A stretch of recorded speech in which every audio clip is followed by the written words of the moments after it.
دوستو عمران خان کے بیٹے پاکستان پہنچ گئے۔ پورا پاکستان شہزادوں کا استقبال کرنے لاہور ایئرپورٹ پہنچ گیا۔ خان صاحب نے بڑے بیٹے قاسم کو پی ٹی آئی کا لیڈر نامزد کر دیا۔ اس حوالے سے عمران خان کا مکمل ویڈیو بیان آپ کے ساتھ شیئر کرنے سے پہلے یہ بھی بتا دیں کہ مطلب ایک وزیر اعلیٰ قانونی آئینی حق رکھتا ہے کہ اپنے لیڈر اپنی قائد ملنے کے لیے پوری دنیا میں یہ سسٹم ہے۔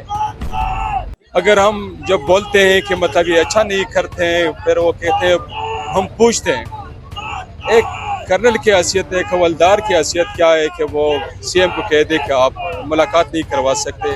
اس ملک میں نہ آئین ہے نہ قانون ہے، عدلیہ کی نہیں مانتی، سپریم کورٹ کی نہیں مانی جا سکتی، ہائی کورٹ کی مطلب آرڈر ہیں، پھر بھی اس طرح کے حربے استعمال کرنا یہ اپنے آپ کو خود ایکسپوز کر رہے ہیں۔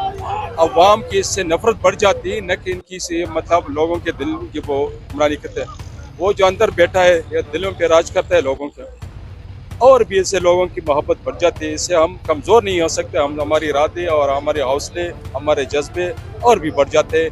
انشاءاللہ ایک دن ضرور آئے گا عوام کی کہ ہم پورے زور و شور سے آئیں گے، عمران خان کو باہر نکالیں گے۔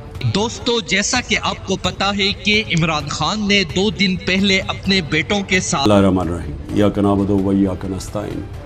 میرے پاکستانیوں، کہ پاکستان کی غریب عوام کے لیے میری دلی خواہش ہے کہ بڑے بیٹے قاسم کو پی ٹی آئی کا لیڈر نامزد کر دوں، جس کے بعد دلیر اور بہادر باپ کی خواہش پوری کرنے دونوں بیٹے پاکستان پہنچ گئے، جس کی خوشی میں پورا پاکستان خان کے شہزادوں کا استقبال کرنے لاہور ایئرپورٹ پہنچ گیا۔ پورے پاکستان نے عمران خان کے بیٹوں کا شاندار استقبال کر کے طاقتوروں کو بتا دیا ہے اب شیر کے بیٹے بھی میدان میں آ گئے ہیں اور خود پاکستانی غریب اور لاچار عوام کے لیے لڑنے کا فیصلہ کر لیا۔ خان صاحب نے بھی قاسم اور سلیمان کے اس جذبے کی تعریف کرتے ہوئے ڈھیر ساری دعائیں دی ہیں اور کہا کہ پاکستان کو اس مشکل ترین وقت سے ہم مل کر نکال لیں گے۔ دوستو اس حوالے سے اپنی رائے کا اظہار کمنٹ سیکشن میں دیں۔ ویڈیو اچھی لگے تو لائک کریں اور اس چینل کو سبسکرائب کریں۔